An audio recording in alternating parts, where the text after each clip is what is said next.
We have a round of applause. Expanding the field, for me, is about every single group. It's about making sure that if you have a science event in America, 40% of the people are of color, because that's what your country looks like. It's about making sure that 1 out of every 30 women in that room is a lesbian or feels comfortable to be there if she's a lesbian. It's about making sure that religious communities are also included. I hate it when we frame everything as a fight between science and religion. Science is for all of us. And don't get me wrong, like, some creationists do exhaust me. Like the kind of creationists that are like, well, monkeys are proof that evolution isn't real. Like monkeys, or you are proof that evolution and natural selection works really slowly. But I also genuinely think Jesus Christ is one of the most interesting, fascinating people I've ever heard of, and he would definitely be on my dream dinner party guest list. And not just because I'm really cheap and really into fresh bread. So I kind of wanted to end on a little bit more, real life stuff. So I kind of was thinking about toilets because hear me out, because I had a geologist once ask me if I would join him in the field for a training session because the women geologists were not going to the toilet. These are younger women, and nobody had told them how to go to the toilet in the outdoors, and men's anatomy just lends itself to that stuff. So I was thinking about this. This is my worst toilet story. Can anyone tell me what this is? Thank you. What you don't know is that is on a cliff, and as you're doing your thing, there are some chickens running around underneath you. And then they insisted on feeding us chickens for lunch. Now, I thought this was my worst toilet story. And then a few months ago, do you guys know the island of Socotra? Yes. Of course, Lida knows where the island of Socotra is. So for those of you who don't know, Socotra is an island between Yemen and Somalia. And we decided in our wisdom to sail there on a cement cargo ship with no security. I wasn't scared about the pirates that everybody else seemed to be afraid of. I was scared about the toilet situation. Can you guys see this? Can you guys see this? Just so we're clear, these are ropes that are keeping this box attached with some really questionable welding. I should point out, this box was made for shorter Gujarati sailors. I'm 5'10". Let's just say everybody could see me, and everybody was all the men on the ship because I was the only woman. It got to the point where I was like, I really need the toilet, but I'm so embarrassed. I don't want everybody to see me go. The 3 white boys that were part of my team decided that they would volunteer to stand around me like a protective force field. I was like, oh, God. And I thought that was the thing that I would be most afraid of. It turns out that I was okay with. What I was most afraid of, guys, was the cockroaches, which formed the majority of the ship. Just so you get a sense of how many cockroaches there were, I went below deck at one point, and the floor was black, and it was moving. And the best bit about this story is that there was only 3 beds, but there were 4 team members in our group. And so that meant that we had to rotate every single night. And the floor was where all the cockroaches were. And by about night 4 or 5, Martin Edstrom, who some of you might know is another National Geographic explorer, looks at me and goes, Ella, I really believe in equality. Feminism, guys. You guys have been a lovely audience. Can you please put your hands together for Nicole?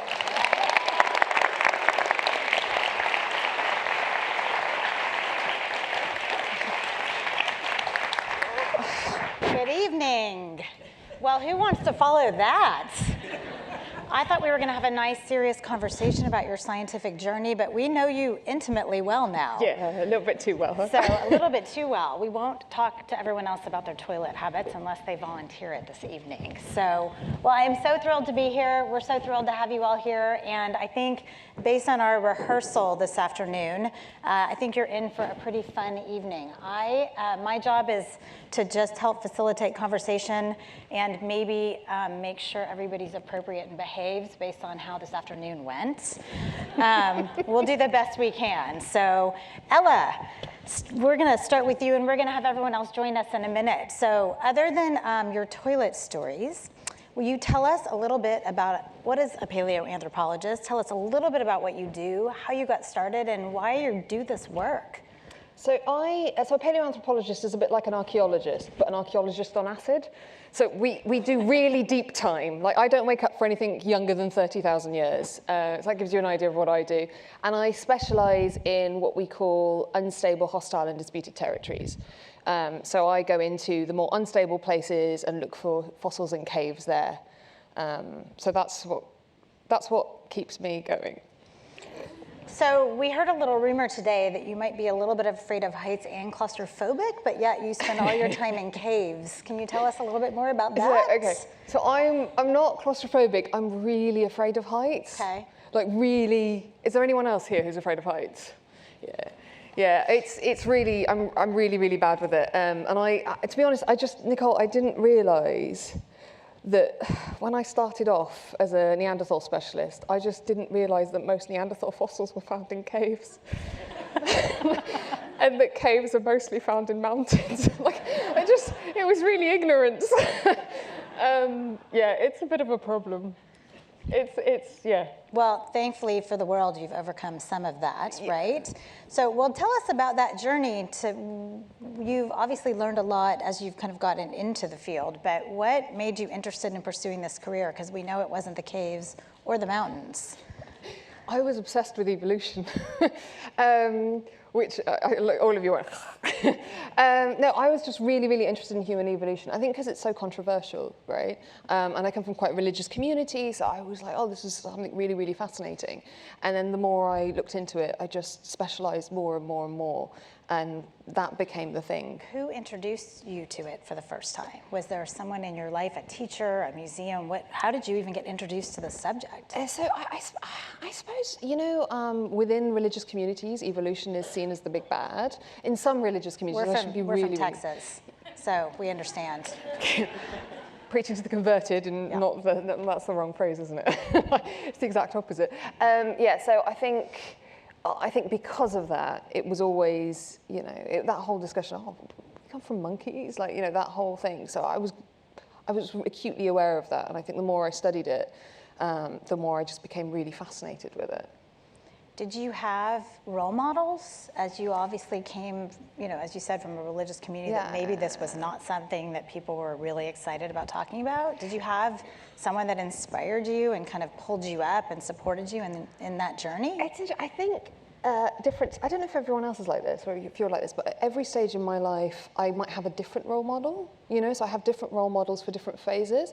So I think my role models back then were quite different. I was always looking for strong women or men, but my role models now are so different. In fact, my role models now are people like Jessica Cramp, who's actually one of my closest friends, but is also an incredible oceanographer, not an oceanographer, sorry, marine biologist. If you guys don't know her, write her name down and go home and look her up, because she is a badass woman scientist. Yeah. She's what I would refer to as beautiful people. And I think the thing that impresses me about her is that just so you understand, she's a cheerleader that went off to the Cook Islands. So when somebody said this to me, I had an impression of her. And then I met her and I was like, oh my God, you're amazing. She really gets the local community involved. She's brilliant, she's very humble. But also people like one of my mentors is Tierney, who's another National Geographic person, another ocean person. And she's the kind of person I wish she was my mum, in some ways. She's just so incredible. She does all this stuff. Like, her daughter's an ultra marathon runner, and she's like 11. That doesn't happen unless you've got somebody incredible as your mum, I think, right? Yes, there's no ultra marathoners in my family, so I've got a really cute 10-year-old, but there's no ultra marathons. I'm just happy she runs around the block. Well. So that's been such a privilege to know some of these amazing women, right? And I think that's a little bit what tonight's about, right? You guys are gonna have an opportunity to meet not only Ella, but 3 other incredible women. And we're at such a fascinating time in history where we really have an opportunity to hold women like Ella up and share them with the world and make sure not only our little girls that are coming behind them, but everybody knows about the incredible work that you all are doing. And so we're so excited that you're here tonight. In our remaining time, tell us a little bit, when you go into the field, tell us a little bit more what it's like. Tell us about your experiences and tell us what questions are you trying to answer? What do you want to know when you go out there? So, I always get goosebumps when I think about that moment when I first go into the field. And I don't know how many of you do expeditions or do this kind of thing, but for me, I'm kind of getting How many of you guys have been on an expedition on your own or with Nat Geo? Yeah? How many of you are going to want to go after tonight? All of us? How many of you Ella, want to we all join wanna me go with on you. the toilet thing? So there's this moment when you start an expedition and you usually you jump out of a Jeep and you look at the road ahead of you. And I personally, I'm getting them right now. You just get such goosebumps because there's two things. One is the places I go, usually people haven't been doing the work that I do for usually a few decades. So they're places that are kind of near virgin territory. So there's this feeling that, oh my God, you know, nobody's been here doing this work for a really, really long time. Or if there have been, it's very few people. But then the other part of it is just that slight possibility. It's slight, but it's still there, that you might be, that there might be this small chance that you might discover something that might help us understand who we are or help us understand something about our nearest and closest relatives. And it's just the most incredible feeling. And I think when we were younger, we were all obsessed, surely, with adventure books, right? There's something about when we were younger, we were really into adventure books. As teenagers, we were still really into adventures. And then as we got older, it kind of went away. And suddenly there's this thing called adventure with purpose, which is adventure science. And it's just the most incredible feeling. And so for me, that moment, it just takes my breath away, that first moment, because you're like, wow, there's this, it's a small possibility, but it's there. And we could be about to discover something. And the thing is, the places where I work, if you discover something, if you're ever lucky enough to discover something, you know that that's a real source of pride for that local community, because often they're neglected communities. And it's just, it's such an incredible feeling. Well, even if we can't go on the whole trip, we're just going to come at the beginning for sure, because we all want to know what that feels like. Well, yeah. Thank you, Ella. Thank you. Why don't we welcome Katy to the stage? Katy?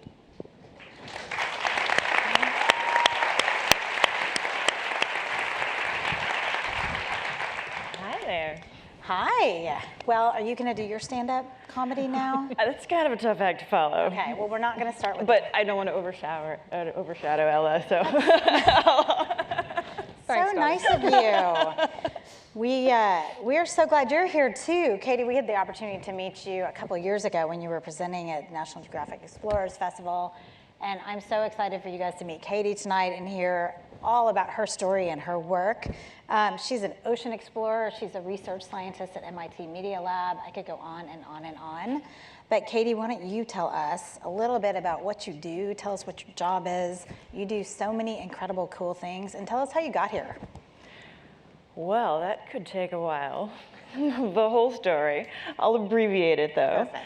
Well, I first got into oceany things really when I was growing up in California. I grew up in San Diego, and I just loved going to the beach and spent all the time I could there.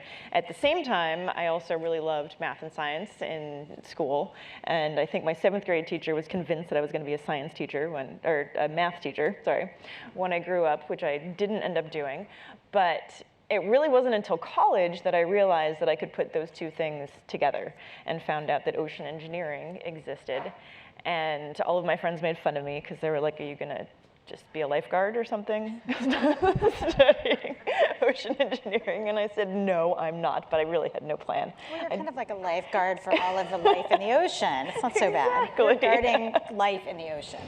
And I had the opportunity to go to sea with Bob Ballard, which is really what put me down the exploration path. I mean, because who doesn't get that opportunity all the time, right? Well, he had worked at Woods Hole Oceanographic Institution for a long, long time and had worked with a professor at MIT, and they just sent an email out to the engineering department, or the ocean engineering department, of which there were 3 of us, and said, does anybody want to go to look for shipwrecks in the Black Sea? And it's like, yes, who doesn't want to do that? And that totally... And I hope you said yes really fast, so you got the first job, right? Exactly. So at the same summer that I went to Turkey for a week. I think definitely my first time out of North America. I also worked for ExxonMobil for the summer, so it was two very different things, and I definitely had a great experience in both places, but exploration was clearly the path that I was going to take for the rest of my life. That's awesome. No ExxonMobil, although I have worked with them since. Well, and tell us a little bit, tell us, other than being the guard of life in the ocean, tell us more about like what every day looks like for you. What does ocean engineering mean? What do you do at MIT? Well, now, so after, fast forward several years, spent a lot of time at sea on big research vessels with deep sea robotic vehicles, going to places that no one has ever explored before. So we'd spend time, many, many years in the Mediterranean looking for shipwrecks or... She was working in the Mediterranean. Working. Yeah. It's a lot of work. Looking for shipwrecks or underwater volcanoes or new animals that we didn't know existed before, and really just going to places where no one's ever been to see what's there, which is really mind-blowing for a lot of people, especially National Geographic when they're planning a TV show or something like, so what are you gonna find? We don't know yet. Yeah, but what are you gonna find? We can't build a show around this. Called exploration for a reason. We don't know. Could be a lot of amazing things, could be a lot of mud. And we found both. But now I'm at MIT, so about a year and a half ago, I left the Ocean Exploration Trust, which is where I was for several years. And I'm starting up a new program there, which is really dedicated to designing and deploying new ways to better understand the ocean and connect people to it. Because the way that we're doing exploration now is wonderful, but we're really just scratching the surface. The ocean is so huge. The rate at which we're seeing the seafloor, it'll take literally thousands of years to see the entire seafloor, which is, as far as I'm concerned, not acceptable. So we want to look at how do you create new technologies, new social systems, how do we make everyone an explorer, because you can't just have the handful of PhDs out there on a big research vessel that costs tens of millions of dollars a year to cover a significant amount of area so that we can really understand the resources that we have on this planet and what we really should be doing with them. Should we be using them? Should we be protecting them? And you can't make those decisions responsibly if you don't know what's there.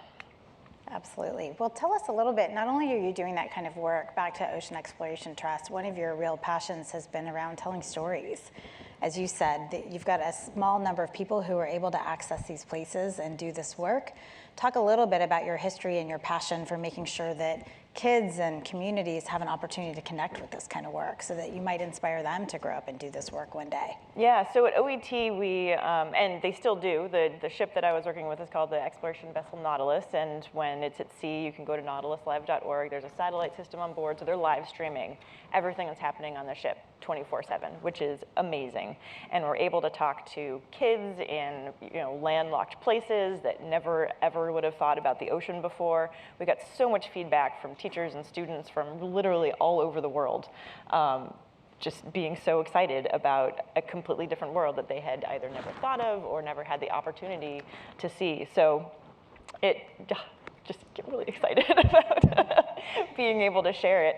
And now we're looking at, so those systems, again, are really big, they're really expensive. How can we create those kinds of opportunities potentially for less money and distribute them more widely than is possible today? So well, you guys are really doing incredible work, and it is amazing when you think about the leaps and bounds that technology, and National Geographic here does so much amazing work in technology, and you think about the things that we can discover and explore in different ways and then how we can share that.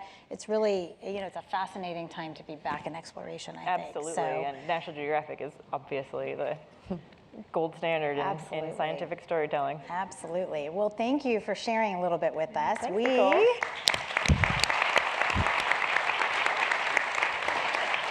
We're gonna invite our next woman, amazing, badass scientist, Rae, to the stage. Rae. Oh, sweet.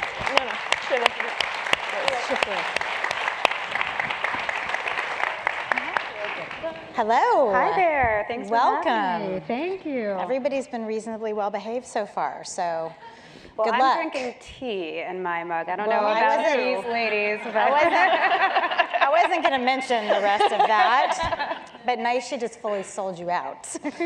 Rae, tell us a little bit about you and your history and what you do. And I love your story, if you'll tell us a little bit about what you do today, but share with us a little bit how you got inspired as a kid, because you know that's a really, we'll talk about it in a few minutes, but Light of Health Philanthropies is doing a lot of work around how we inspire particularly girls through the media.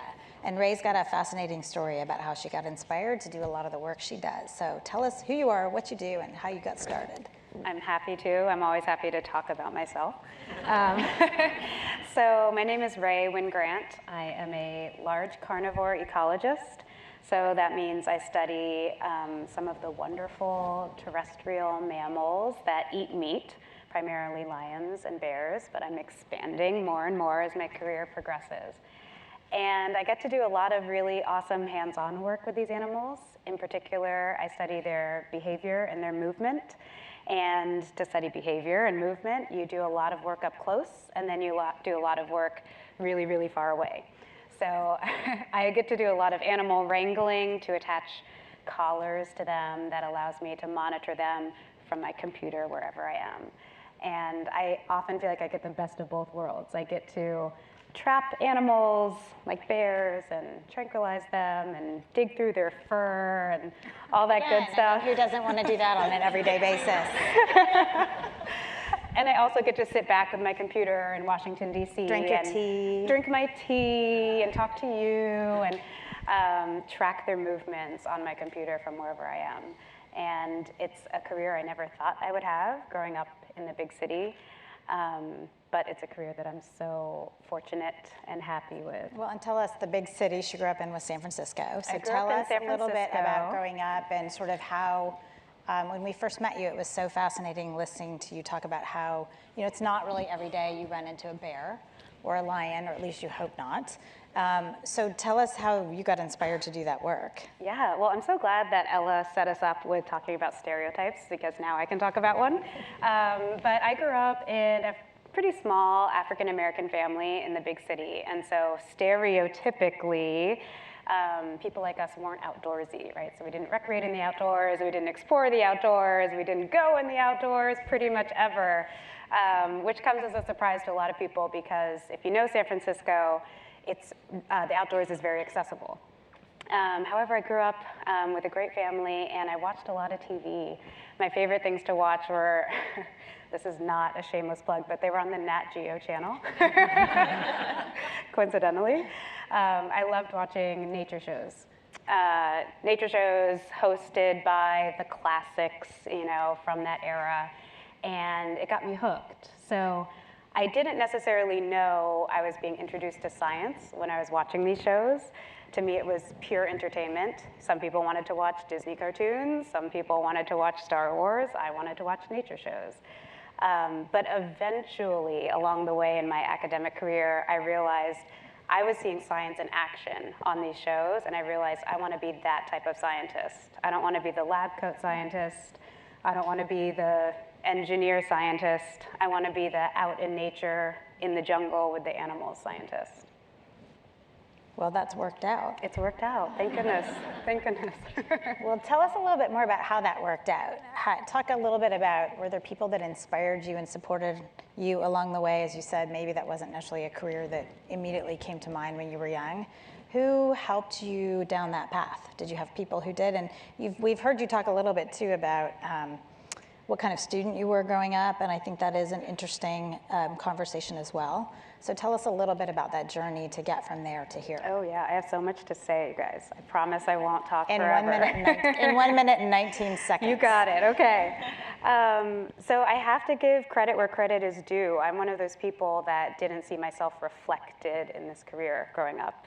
There still aren't Black women abundant in carnivore ecology. I don't know if that comes as a surprise. That's just for a little while longer, though, because we're working on changing that, right? You're changing that. But certainly, like, the earliest people who inspired me were middle-aged white guys from the UK or Australia who were hosting nature shows. And so I'm thankful for those men. for getting me hooked and interested, because they had a passion that really resonated with me, and that's why I'm here today. I took a very academic path to carnivore ecology. I want to be clear for people in the audience who are interested in it. You don't have to go to school and then more school and then more school and then even more school to be a wildlife ecologist. There are many different ways to get there. You got to do a little bit of school, but not necessarily a lot like I did. But along the way, I was fortunate to have wonderful mentors, especially in graduate school. Many of them were women. One of them in particular was a transgender woman, and it was with her that I felt very free and able to talk about identity, personal identity, and how that influences my science. So that was one of the most important things for my development. What Nicole wants me to say, which I'm always happy to say, is that I didn't always excel academically. So I went to some impressive institutions, and I'm very grateful for the opportunities I've had. But especially in middle school and in high school, I got fairly poor grades in math and science. And well, that's not exactly what I wanted you to do. For all the students in the audience, it's important to get good grades. But the point is that that's not everything. And so for a long time, I was deterred from a science career, and my parents were wonderful parents, didn't necessarily see a fit for me in science. I didn't see a fit for myself in it, because I thought you have to be an A student, at least a B student, to have a career in this. And I'm really glad that my passion essentially outweighed my performance, because it's brought me to where I am today. Well, and I think it's an important story to share too. I was speaking with someone earlier tonight, and she was telling me a story. I think these experiences that particularly young women have in kind of middle school and high school are so meaningful. It can really help set the path in one direction or another. And I was speaking to a teacher who's here tonight, and she was telling me how when she was growing up, she said that she went to a career function at school, and they said, well, if you ever want to be a woman that has a family, you should never be a scientist. Like broad terms, right? I don't see where she is, but right there. And I said to her, oh my God, you don't look that old. Like, when did someone say that to you? And she said, 1997. I'm like, what? That's crazy, right? So you realize that these experiences that you have when you're in kind of middle and high school really can set the path. And I think, you know, thankfully, your story I think is important, because everyone faces obstacles, right? And these are amazing careers, and having the opportunity to see women like this more often will inspire our little girls to realize there are no obstacles to going out and pursuing these amazing careers like these women. And that's why we're so excited to have you guys here tonight and to share the world, and with lots of little girls and little boys everywhere. You know, if you can't see it, you can't be it. So tonight we're seeing it, so they all know they can be it one day. So thank you for sharing. We appreciate it. Nicole, can I just say, I love that. If you can't see it, you can't be it. I wish I could say I made it up, but I didn't. But it's true, right? Yeah. And we'll talk about that in a little bit in more detail. So the last person we want to see, because we might want to be her, is Sandhya. Come to the stage. Hi. How are you? How are you? I'm good. Well, we're so happy to have you too. I'm happy to be here. We are Thank you. thrilled. We had the opportunity to visit for actually the very first time just a couple of weeks ago, and it's so fun to have you here in person. And I would love for you to tell us a little bit about who you are and what you do, and you've probably heard this 12 times, and tell us about your journey and who inspired you along the way. All the usuals, right? So I'm a linguistic anthropologist. Can you say that for everyone one more time? Yes, I will say it slowly, maybe in other languages. You all have to transcribe it into International Phonetic Association code as well, and then spell it back out for me afterwards. You're done. So I'm a linguistic anthropologist. So the official definition means that I look at how we speak language in our everyday life and what that means for the world that we live in today, what it can tell us about social changes around the world, our own history, and where we might be going. What it really means for me on my daily life basis is I listen to how all of you talk, and I make subtle judgments about all of you in my head. So we won't ask what it means when you're from Texas, what that means about just you. Like, ooh, but what type of Texas? Are you Dallas? Are you Austin? There's a lot of differences I don't know, what will you judge, then I'll tell you. Let's see. Anyways, so yeah, so basically that is a lot of what I do. I look at how we talk, how we use language, what type of languages that we use, how the languages and the way that we use language changes, and what that says about us. And I guess where I've been doing a lot of my field work is on the Peru-Bolivian border in the Andes. I've been looking at indigenous language use there. And basically looking at how these languages are changing, what it means to be a speaker of one of these languages, and how that connects to local indigenous culture and identity, and also changes that's happening in the areas, from changes in local developmental economics, changes in politics, even climate change that are changing and affecting the livelihoods of communities in these regions. And I spend a lot of my time essentially just listening to people talk. And they'll talk about anything. Like, I've had stories told to me about, you know, the best potato to eat is this one here. And I'm like, oh, that sounds fascinating. Tell me more. I really don't want to know, but just tell me more. Tell me everything you want to tell me about this potato. How'd you get interested in this? Yeah, so I think the best way to say it is, so I grew up in a very multilingual community. I grew up in two, actually, really multilingual community. And I feel sort of akin to like Ella's story, where you know, I'm a first-generation immigrant. I am, you know, Indian Canadian, actually, so I was born in Canada. So actually, more than Ella's apologetic British, I am really apologetic. So I'll say sorry for everything. And then, you know, as a teenager, we moved to Boston, so I'm also really aggressive. So I'll aggressively apologize for everything that I aggressively shove you across the side for. It's like, get out of the way, sorry. Just move faster, I really apologize for that. Move, please.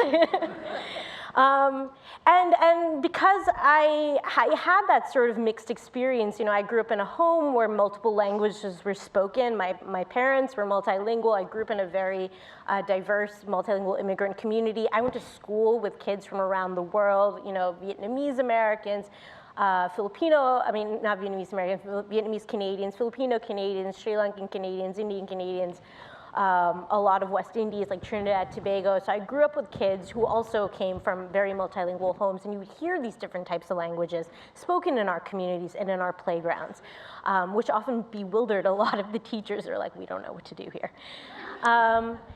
And you hear that Canadian, oh, don't you know? And you apologize, sorry. And then, and then I moved to Boston, which is super aggressive. Again, mostly English spoken, but it was also very different. It was really aggressive, a lot of Italian, and a lot of hand movements. That was the one thing to master. And I became really sort of fascinated, mostly because I felt like I had to learn all of these things growing up, and I had to figure out what on earth was going on, just so that I can not get made fun of, or pushed, or bullied, or be in the line of fire for any of those things. And it only came to college when I realized, oh my God, you can make a career out of this, to study how language and the way people live intersect. Oh, I'm an expert, sign me up right now. I can tell you all about it. What do you want to know?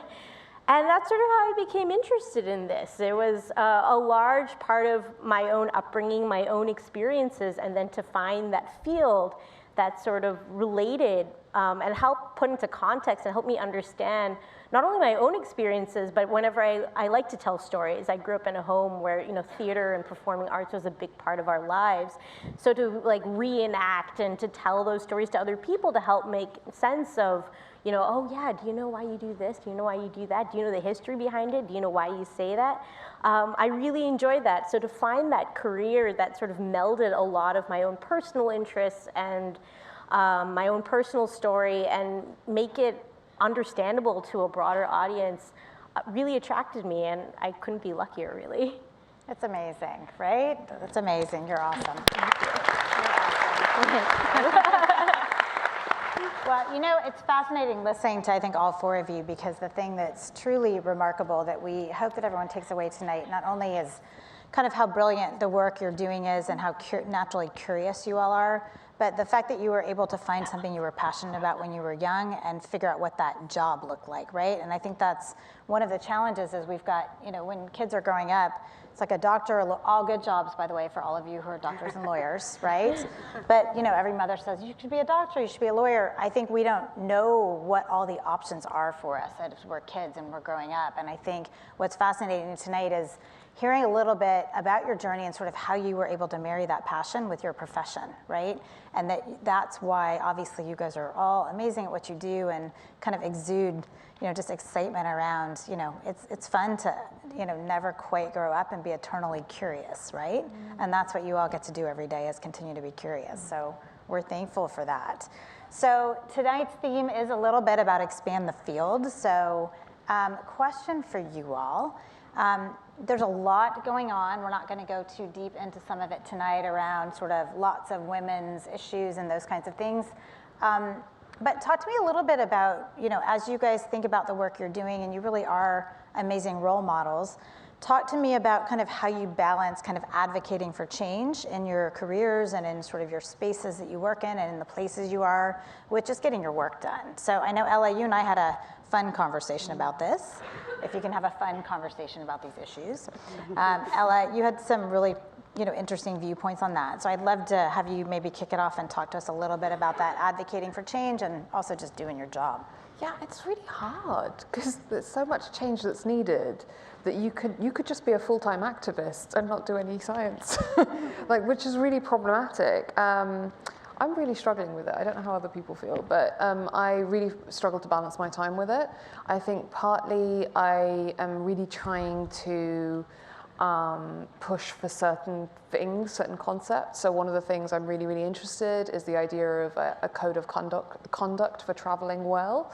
And by that, I mean everything from, thinking about things like not geotagging species that are endangered or spots which can't take too many tourists. There's a problem right now with Instagram influencers kind of tagging these spots and then there's suddenly an influx of people, all the way through to the other end, which is kind of neo-colonialist attitudes. So I'm finding it more and more problematic right now that it's 2019 and you still see people doing things which are really problematic. So people going into the field, scientists going into the field, and really, really simple example. If you go into the field, there's a team of, for example, 3 Westerners or 4 Westerners, and you're also using a team of people who are indigenous or people who are local.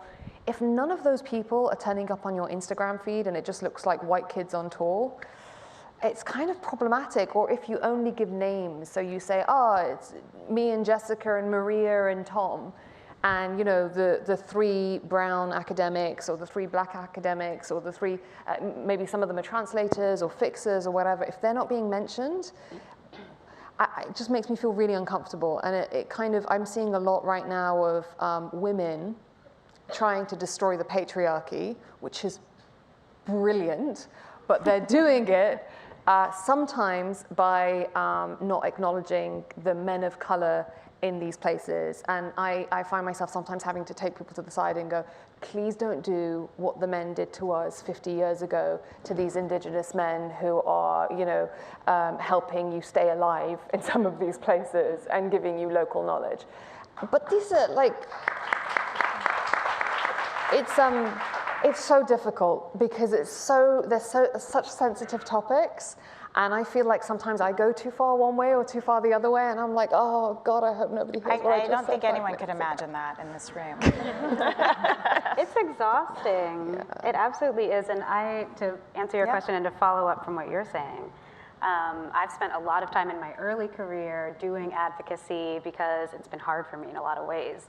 If I take racism as an example, racism impacts people like me, but it also impacts me in my real life every day. So the advocacy work is self-serving and also serving for the community. But the way that I've managed to stay afloat lately in terms of getting my work done is to ask and promote allyship. And so that means to ask for the work to be done by the people from the non-target communities. So if I'm talking about racism, I'm asking white people to be allies in that and to do the work to dismantle racism. If we're talking about the patriarchy, I'm asking men to do the work to dismantle the patriarchy so I can do my job. And that's what's fair. And so it's been hard for me to kind of push back and turn it over to you or to you, but it's allowed me the space to actually focus on my work, which I'm realizing I'm like, oh, my colleagues are able to just go to work every day and do their science and come home. And when there's something going on in the news, it affects a different community and not theirs. So I think people understanding that being an ally means doing anti-racism, anti-sexism, anti-homophobia work actively gives people a mission, and it also alleviates the burden on the target community.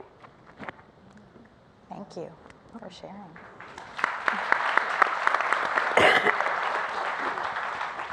So some of these situations, as we just talked about, obviously can be sensitive, they can be challenging, but I'm also a believer that let's talk about, because it's Women in Science Day, right? Being a woman can be a huge advantage in a lot of ways, right?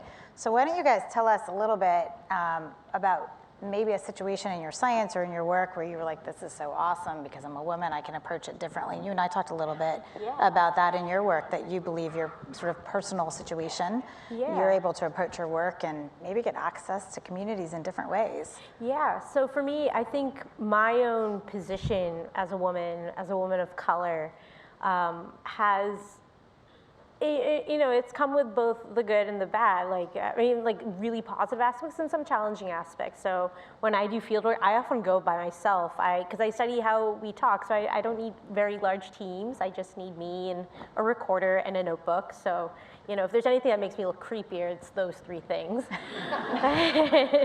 People think I'm a spy sometimes. It's not fun.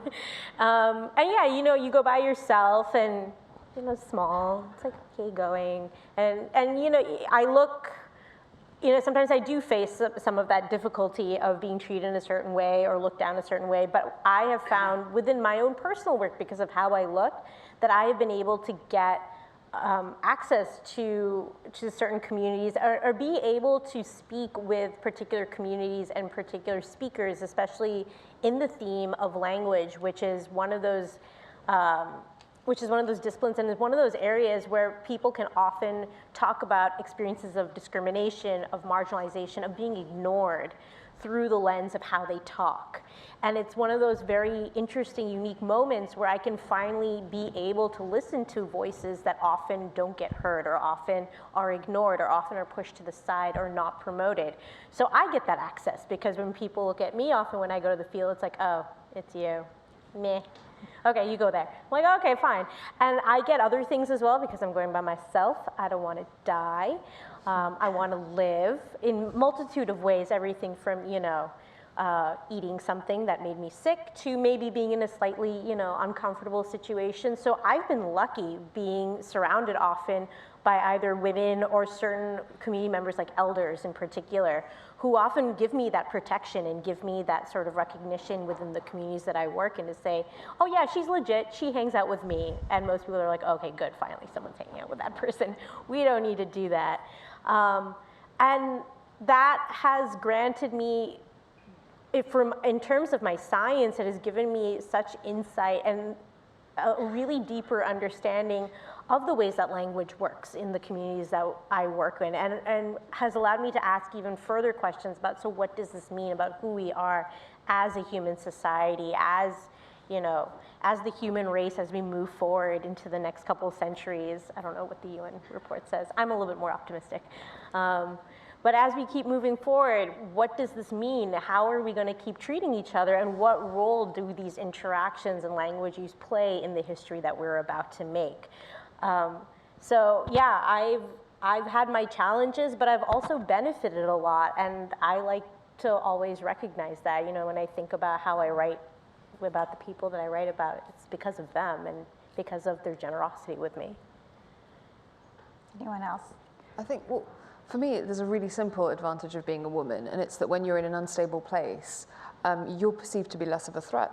So it's really, and I'm less likely to get a pat down. So, sorry, you guys are like, what are you smuggling? But it definitely has, there's definitely an advantage, you know? I think it's important to not always kind of, be like, oh, sometimes there are advantages to something, or you can switch it around a little bit. So that's definitely a plus for me. Yeah, it's definitely given me opportunities that I probably wouldn't have had otherwise. That first time I went to Turkey, we were working off a handful of little fishing boats, which were like, some of them didn't even have a compass on board because they never went that far offshore, so they didn't need one.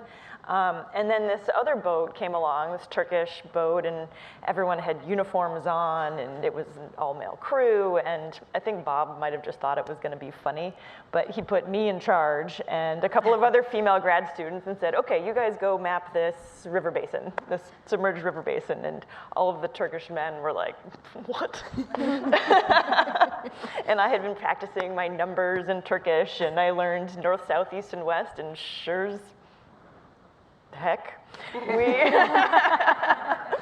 we went back and forth and mapped out that river basin. And you know, working in a lot of Eastern European countries and that part of the world, I think a lot of times it just took men by surprise that this girl would be the one in charge, and they maybe thought it was cute and okay, sure, we'll do what you say.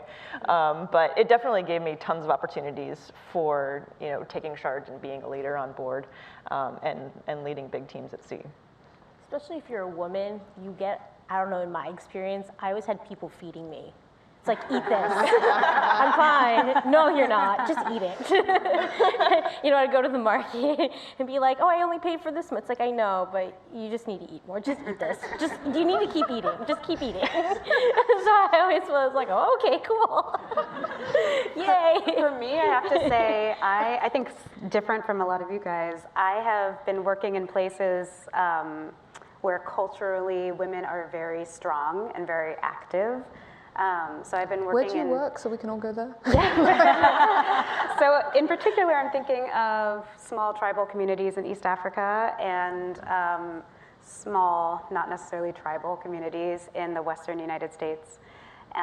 So in East Africa, I'd say lions, and in the Western US, I've been studying bears. And women are doers, right? Women are people who lift heavy things and go out and work all day. And so it hasn't been shocking to people when I come and I'm the bear lady. It's been surprising to me that people aren't surprised, but I've been with communities of women who do stuff. So I learned how to track lions, and I learned how to capture bears from women who do that work. When I traveled out west, I'm often invited to my colleagues' homes and to friends' homes, and they always feed me meat that has been hunted recently, and nearly every time it's, oh, my wife got this, you know, elk. My wife got this, you know, bison, whatever it is. And it's been fascinating for me to be in small rural communities where women are very strong and empowered. I know it's not like that globally, and so I've been really fortunate to do that. But they still feed you, so that's nice. And I still get fed. They're still feeding you, so that's good. There is a good theme here.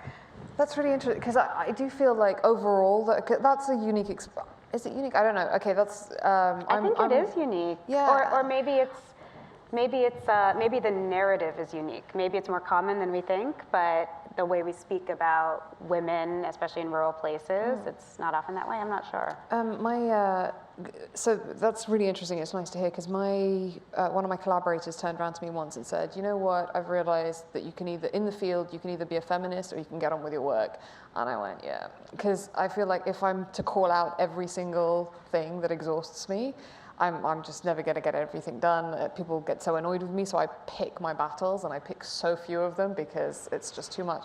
So to hear that is really nice. But I think with that, like what I've had in the field often is, you know, even with the picking the battles, one thing that kept me going when I was in the field would then a lot of my communities who were often, mostly women and then some men, I would complain and be like, oh, I didn't say anything, but really so annoying. They'd be like, who is this person? I'll be like, blah. And they're like, oh yeah, he's a terrible human being. Don't worry, we don't like him either. And we'll continue, and we'll not like him for you as well. I'm like, oh, I like this. I like this a lot. Yes, yes. Well, it sounds like people have had such fascinating experiences, and you all have sort of spoken, each of you, about other people that have influenced you and mentors and those kinds of things. And it sounds like you've got some good advice tell me a little bit more about some of the best advice you've ever gotten, not necessarily related to being a woman, but just being a scientist or life. Tell us about great advice. And Sandhya and I were talking because she's sort of deep into some studying and getting her PhD right now. And she said, could I ask them some questions too? So tell us great advice you've gotten, and what would you tell a young scientist who's thinking about pursuing these careers? Can I start with this one? Because I actually want to talk about Katy over here. No, because you know when you were talking about role models, I've got to be honest, some of them are my own friends. And Katy is, first of all, it's her birthday today. Wait, that is right. Happy birthday! I'm like, seriously, we just spent the last 4 hours together and you didn't mention that. What am I going to say? Hey, guys. No wonder you had your feet up on the couch. That explains everything. Secondly, Bob Ballard, do you guys all know who Bob Ballard is? Right. Yeah. So he's the guy that discovered the Titanic. So she was the chief scientist on his boat. Like, this isn't like a small, but the girl's a badass. But the thing is, when we're talking about role models, sometimes it's more, I see something that somebody does and I just go, oh, good God. So Katy organized a conference just like maybe 2-3 months ago. And I saw something, but sorry if I embarrass you, but I saw something that she did, which is that she was in charge of what was really like a big conference, people coming in from all over the world. And there was 2 things that she did. One is she managed to maintain diversity statistics that, let me tell you, the ocean community does not have. So I don't know what she was doing, but it was impressive. But the second thing is the girl had a smile and was like chirpy, blah, blah, blah, all the way throughout. And I had a moment where I turned around to some other of the Nat Geo explorers that are buddies of ours, and I just went, oh my God, if this was me, I would be, when I'm in charge of something, nobody likes me. Like, I am tense, I'm highly strung, and I kind of looked at them like it was a revelation. I was like, she must have put together a really good team and must be an incredibly good leader for her to maintain that composure, that welcomingness, that, like, at no point did she lose her, whatever. And I was just like, and it kind of gave me a slight existential crisis because I was like, oh, that's just not me, I'm a bad leader. But at the same time, I just went, oh, and I think sometimes the best advice is actually, you know what, it's not this. Sometimes it's what you just see in front of you, and sometimes if it comes from a friend, it's even better, you just go, oh, God, okay, that's how you do it, okay. So, Katy Croff Bell.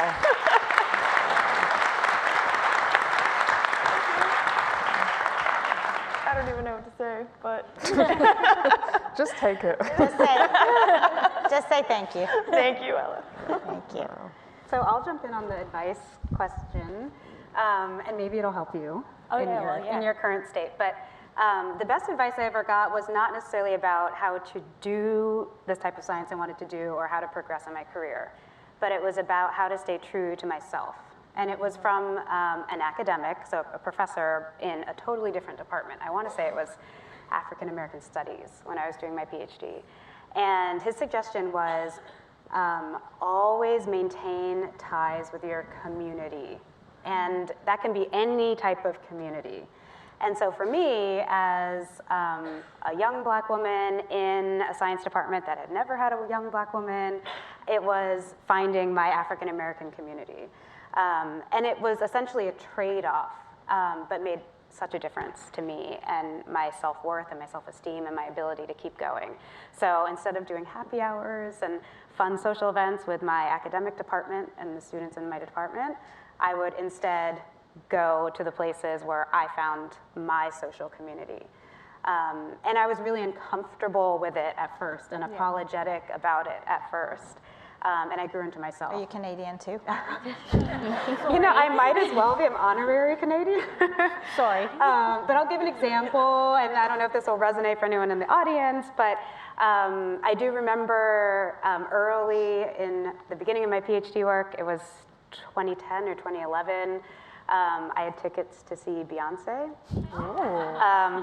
Which I'm glad some people are excited about that, but I was talking to some of the folks in my department, and most of them were unimpressed about the Beyonce tickets. And then one of my coworkers, this makes me feel so validated. But one of my The cohort Boston in me coming members, out, like, maybe he was unimpressed. one woman who is a dear friend of mine now, said, you know, I don't know who Beyonce is. I know Jay-Z.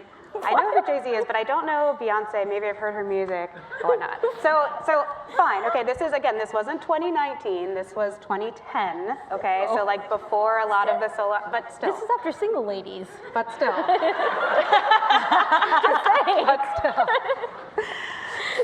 So that was like the type of community I was in, right? Where often I felt like, oh, maybe I should hide my true identity to fit in better. And so the advice that I got eventually was, be your true self. If you are the type of person, and I am, to get dressed on the weekends and put on makeup and heels and go out to a Beyonce concert or whatever, do that because it makes you feel good and it keeps you involved with your community. So I missed all the fun camping trips. I missed all of the like beer stuff, you know. Beer pong. You know, yeah, like the beer stuff. That's like the other side of not knowing who Beyonce is. I know what beer pong is. Yeah, I missed a lot of like the events that were part of a certain culture that was important and abundant at the universities I went to, but I was able to maintain my identity and it kept me going to be the better scientist. Okay, how many people will go to a Beyonce concert with her next time she asks?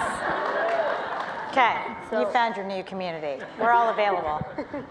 So I think like, you know, as I go through this, so I'm like a movie dork. I'm a really bad movie dork. But, you know, when I think about advice, I have two pieces of advice that has been like sticking with me these past couple of years almost. And it borders both of what Ella has said, Katie, and also Rae, sorry about that. So the first is the Kermit the Frog rule. Who knows the Kermit the Frog rule? Oh, you don't know? Oh, this is a gem. God bless you, Jim Henson. Kermit the Frog rule. What? It's not easy being green? Oh, that too. That's a good one too. Not easy being green, but this is the real Kermit the Frog rule. Always tell the truth, never take yourself too seriously, and stay away from politicians and pigs. And the second one is, and I think I got this from an old Judy Garland movie that I saw growing up, and it's, don't half-ass 2 horses when you can full-ass 1. And for some reason, these two, yes, you can make your judgments about me because I've been making them all about everyone else, so fine, you can judge me, totally fine. But for some reason, these two have been like sticking with me for the past few years. And in Borders, I think it touches on a lot of the things that have been shared earlier. You know, you be true to yourself. You don't take yourself too seriously, but you own up who you are, and you be honest with that. And you stay away from politicians and pigs, of course. And I feel like you should bust into a little bit of Rainbow Connection or something here. No? The lovers, sisters, and me. Speaking of, did you know that we have 3 very talented musicians on this stage? By the way, as we're talking about music. I'm sure I'm very talented. But. I said 3, that we have 3 classical pianists on the stage. So not only are they amazing scientists, but raise your hand, you're a stand-up comic. You don't have to be, you know. I'm a failure, guys. I'm not a concert pianist. We discovered this today as we were walking backstage, and each of them happened to walk by a piano and like started playing, to which we were all like, wait, that was for real. I would be like chopsticks, you know? They all sort of chopsticks. It would be a mean chopsticks. But as we were laughing about you singing, you know, that's the other thing, and we're gonna come back to this in a few minutes, but you guys are some pretty amazing people on top of being amazing scientists. So I just thought everyone might wanna know a little bit more about them. So can we go back to movies for a second? Oh yeah, sure. So at Light of Health Philanthropies, we've been spending a lot of time over the last year thinking about how we inspire the next generation to want to be like these amazing women. And as everybody knows, you know, as we said, if you can't see it, you can't be it, which means where do most kids and people consume, you know, information these days? You've obviously got school time and teachers, but mostly it's through media, right? And the images we're seeing in museums and in the media, whether that's YouTube or network TV or movies. And we commissioned a study with the Gina Davis Institute on gender and media last summer, and we announced the results last fall. And it's sort of as you expected, the way women in science are represented in modern media is not great. By the way, it's not great for men either. So women are particularly worse, but the way we represent scientists in the media in general is not amazing. So we've got a long way to go and a huge opportunity to think about how we're telling stories about our science and about our scientists. Have there been movies or instances or things, Rae, you talked a little bit about this before, that sort of inspired you? And then more broadly related to that, how do you guys think we're doing with inspiring young girls to be you guys when they grow up? And how do you think we should think about doing that differently? Star Trek. That's Seriously. good. Seriously. Well, my dad loves Star Trek, so therefore I watch Star Trek. And learning more about it now, it's all the more amazing a series of TV and obviously movies too. But Gene Roddenberry really went out of his way to show women in positions of leadership and authority, and broke all kinds of records for relationships on network television, for all sorts of things. He really wanted. Ella, now you know how she got so good at it, Star Trek. I love Beverly Janeway. Crusher. Katy Croff I Bell. never watched Captain Janeway. But original series, Next Generation, little Deep Space Nine. We lost everyone in the audience. I Did you know, realize sorry. about like Voyager versus Star Wars fan. I like Star Wars Star too, Wars. but that's pales in not comparison the in terms of scientist gender you're equity looking to Star Trek. That's a good point. And Nichelle Nichols, who played Lieutenant Uhura on the original series, is amazing. Played the first character, African-American character on television who wasn't a maid or a slave or some other subservient role. Wanted to go back to her Broadway career, which she had done prior to Star Trek, and happened to meet up with Dr. Martin Luther King Jr. at a dinner party or something. And she told him that she was going to go back to Broadway, and he said, no, you can't do that. Star Trek is the only television show that I let my daughters watch because of you. Wow. Because you're a role model for so many people in this country.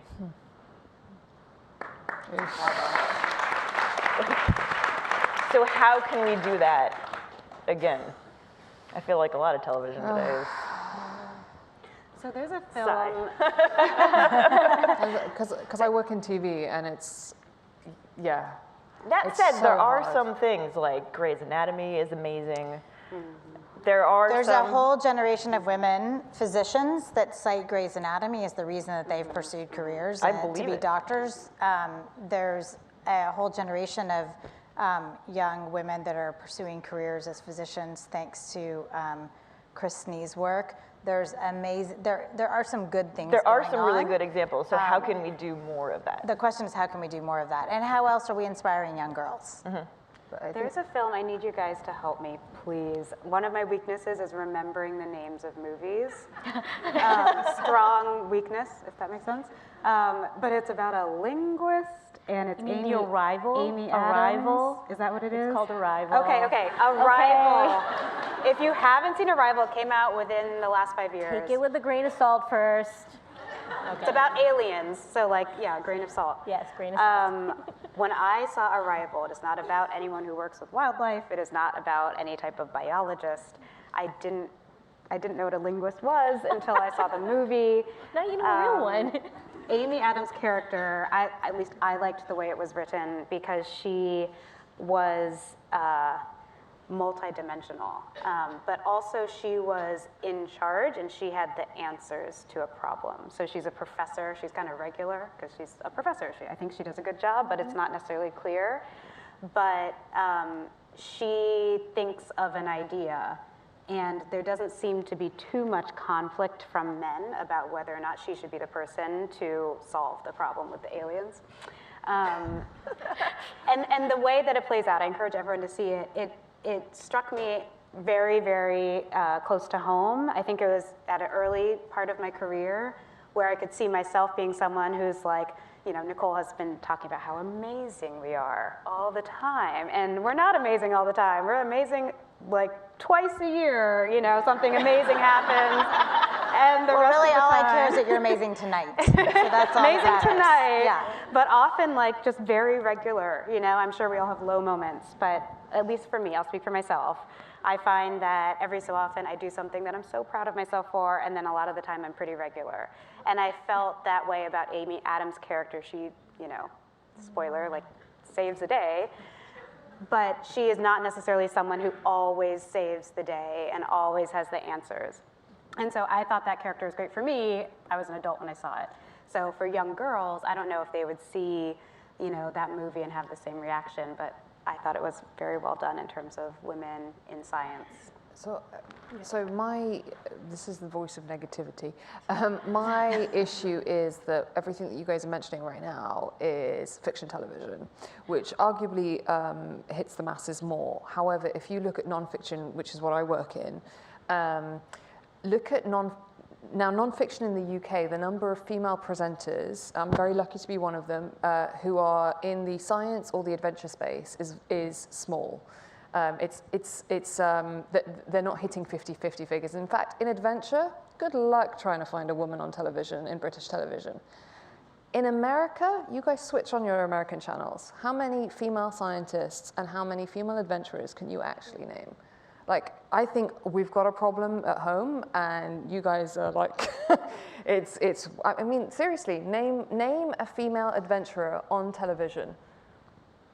And now name, the opposite side, name a white male military guy adventurer on television. Yeah, it's not a diversity problem like, oh, it's just white men. It's just white male ex-military guys. Like, there's not even diverse. And I just think, God, that's nonfiction. It's supposed to be easier to get people onto nonfiction, and we're just not.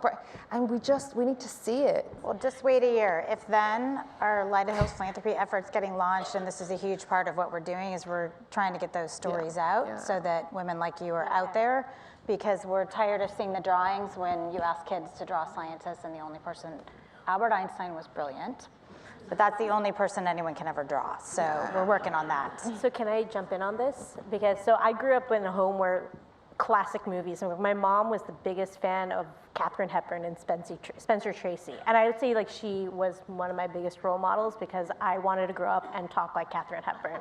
Because if you see any of her films, it's like, I want to talk like that. That woman tells everyone what to do. They pretty much do it, and Spencer Tracy apologizes at the end of a film. That is amazing. That is what I want my life to be. But I remember at one point when I was growing up and I got really into these movies that my mother collected it because she joined that version of Netflix back then, which was a video club. And she got like movies based on what she checked off of, and she always calls it like, this is how I became Western. So something along those lines, but it was like one of those movie clubs. And it's amazing also, it's not just, I think, women portrayed as scientists. It's not just women in nonfiction media, but also the scientific and intellectual background of women who are in media, period. So we think about how awesome and smart a lot of these women are in the past, not just Katharine Hepburn, not just Irene Dunn, but I remember Hedy Lamarr had her 100th birthday. That is a movie that needs to be made. This woman was a genius, and she was gorgeous, and she could act on top of that. And she created things that could be patented, and because of the situation and moments of her life, those stories were not told until very recently. We are now, I think, in a good position to be able to appreciate that and really use that as a role model. And I think, I remember when I was watching that documentary on her, I'm like, this is fascinating. She had all these patents. She gave Howard Hughes a run for his money. And he never invites anyone. And he invited her to his private lab, and they spent hours and hours coming up with patents, coming up with scientific innovations. And that aspect of her life was hidden for so long of her life. So I think it's not just how women are portrayed, it's a much larger issue. But I think, I mean, I'm still, again, optimistic. I think we're at the perfect moment to address that issue.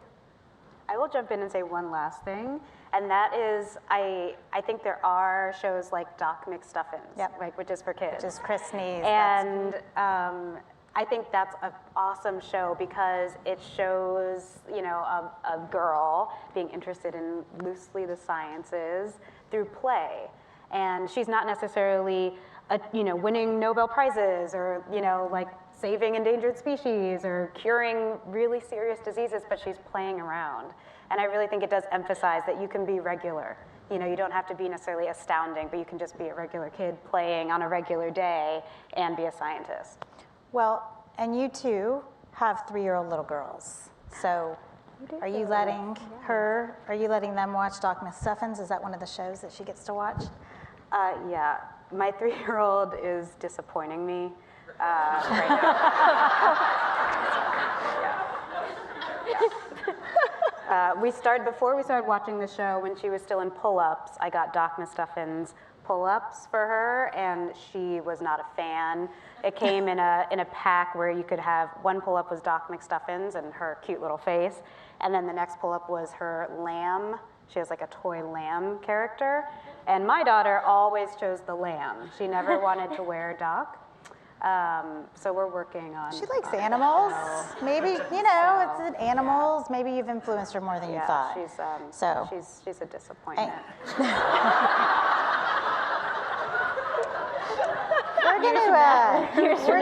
But other kids like Doc McStuffins. We're gonna change subjects here in a second. Katie, how has your 3-year-old disappointed you this week? This week? Has she invented any technology to go deep in the ocean yet? With Legos, she does. Okay, that's good. There you go. Yeah. She built a little houseboat, and it even had a so cute. Sorry, only Katy Croff Bell's daughter would build a houseboat. She built I should have taken a picture. She built a houseboat, and then she also had a dinghy. And she's like, how are we going to attach it to the boat, Mom? That's pretty impressive. So I couldn't figure it out. I had like half a thing to attach it, and then she went and did something and attached her little dinghy to it. Where's the Nat Geo Explorers team? I think that this is a new young explorer, for sure. I think we should keep an eye on her, for sure. Definitely. Well, we're going to change gears for our last couple of minutes. We've got about 10 minutes left, and you guys have talked a lot about your science, and I want to change gears a little bit so people get a little bit more insight as well. And so we've talked a little bit about your daughters, but what else is going on in your worlds in your head? So we're going to start with a quick lightning round, and then we're going to wrap up with a few last questions. So here's how this lightning round is going to work. Stretch, time to stretch. Okay. 7th inning stretch. I'm going to ask you a this or that question, and I'm going to ask you guys one, and then you guys one, and we're going to do a few of them just so people can get a little view. You got it. All right, you guys ready? Yep. We are. All right, Netflix or YouTube? YouTube. Netflix. Okay. Yeah. Phone call or text? Oh, it depends. That's exactly what I was going to say. Depends who it's to. Netflix.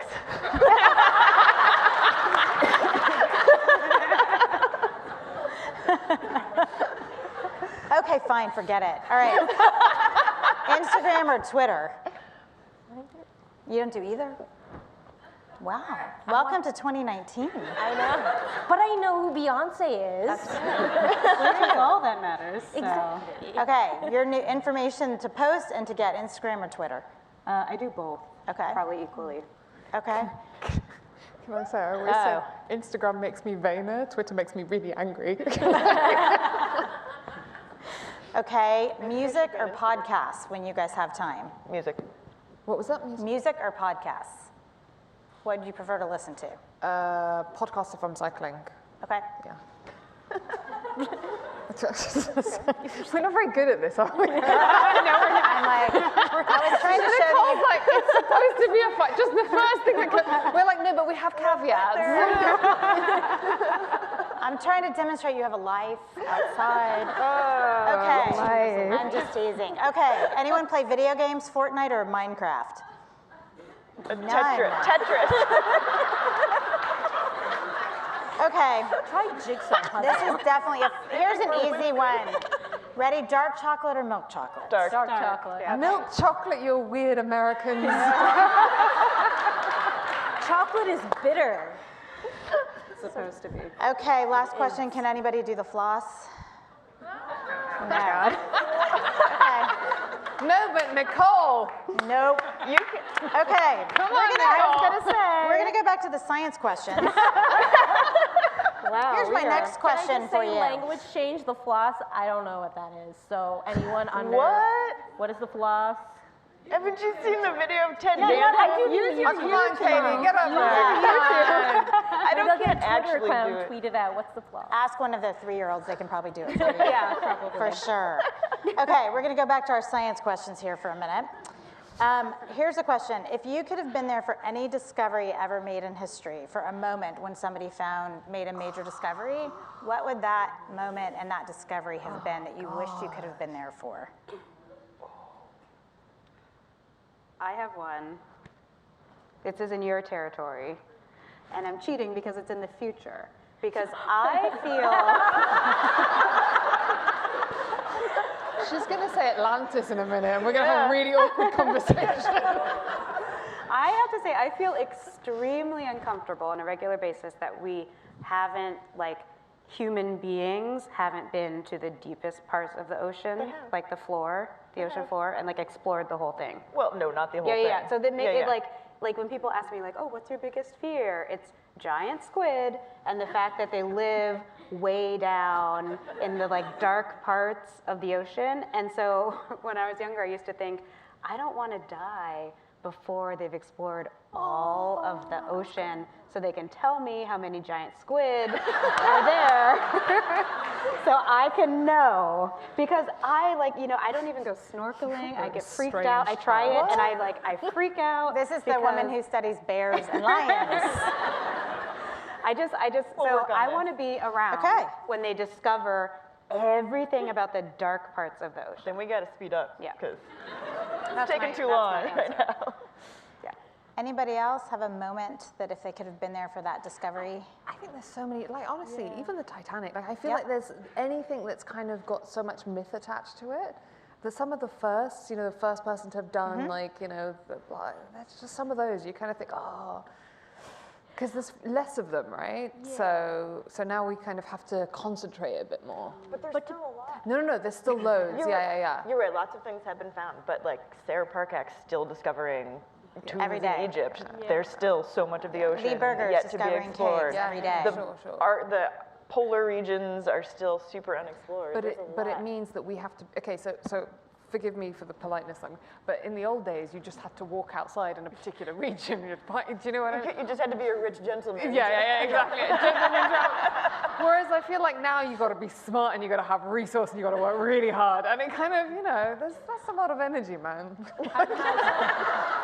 So I like to take the opposite. It's not a moment, but it's a type of discovery, and I call it the bathtub discovery. So it's Archimedes and how he discovered displacement and density. He was taking a bath, and I would love to one day just make a great eureka discovery while taking a bath. I got it! Yay! I'm gonna shower 24/7. Or like Newton with the apple. Newton with the apple, no, the Archimedes with the bath thing sounds really nice. There's so many things to say. Isn't that the Eureka moment? The one where he runs out naked? Yeah, he runs out naked to the king. He's like, Eureka, I discovered it. And it's like, dude, put on a towel. Okay, last easy question, hopefully. These were easy. You made these so hard. I know, I'm like, these were supposed to be easy. Okay, this is out of curiosity, as we've talked a lot about the discoveries that have been made, and you all are obviously out making discoveries, we hope, every day, because you're working hard and you have resources, but sometimes you need more resources to do things, of course. So if you had $25,000 to go out, and how would you use it to further your science? This is easy. It might be easy if you have a good answer. Expedition. Yeah, for me, it's just, there's a few expeditions. Put it like this, when you go to unstable hostile territories, it's harder to get money because people are like, right, so what are the risks? They want you to fill in a form and you're like, oh, just sit down for a minute. Here's some alcohol, let me go through the risks. So that's easy for me. That's just expeditions to some places, which are kind of more difficult. Great, Katie? Unfortunately, in oceanography, $25,000 doesn't go very far. However, if you had access to it, you might. However, I would definitely be investing in new low-cost technologies and or working with people to train them to use them so that we can broaden the base of people that can explore the ocean. One thing I would definitely do, probably, okay, I take back my original answer. We get take backs. We should my take back birthday, some I of get the one. early. Yeah. I'll put it toward creating underwater Lego robots, because we're already working on that, to, Underwater Lego robot. yeah, build a robot out of Legos and use it to explore the ocean. So kids can do it. It's already a thing that they know how to do. No, I'm not kidding. It's awesome. That's Pretty good. That's where it's going. that's awesome. Yeah. Okay, Rae? Yeah, okay, so I'm thinking about my own work, and something that's tough for large carnivore ecologists is that many large carnivores are very sensitive to devices and emerging technologies. So, you know, there have been articles in the popular press about how drones, how when scientists use drones to monitor bears, it really stresses them out and it can change their behavior, it can change their whole ecology. So for a long time we were thinking, drones, we've got it, this is it. And now we're realizing, oh my gosh, it's really bad for them. So there's a lot that we don't know about black bears and grizzly bears because they spend a lot of time alone and they can be hard to find. And there's especially a lot we don't know about their hibernation. So we know that they build dens, they go and they hibernate. Female bears give birth during hibernation, which is amazing. But it's really hard for us while they're hibernating. It's really, did you know that? Listen, they've figured it out as someone. Now that's a woman worth looking up to. I was going to say, as women who have given birth, it is like mind-blowing, but there's a lot we don't know about the biology of bears during hibernation because we can't really go into those dens. And so I would take your 25 grand and I would try to figure out what is the best non-invasive way to monitor or learn about bear hibernation over winter. Thank you. Okay. I want to introduce you to I will someone. be really quick, but I guess it's like Ella. I would actually start a new set of projects actually to figure out. I'm really interested in multilingualism, but also, you know, we talk about language death and the loss of languages, but I'm also interested in the new types of linguistic varieties that happen. So to take a much broader view than what I've been doing with my current project and start sort of new interdisciplinary teams around the world to take a look at that, see what's happening. Well, those sound like a really good set of projects. Lida, I think they seem pretty cool. What do you think? Yeah? Okay. Yay. You think you could use 25 grand? Oh, yeah. Okay, well, we're excited to let you all know tonight that Lida Hill Philanthropies would be really excited to award each of you $25,000 for that work. Oh my God.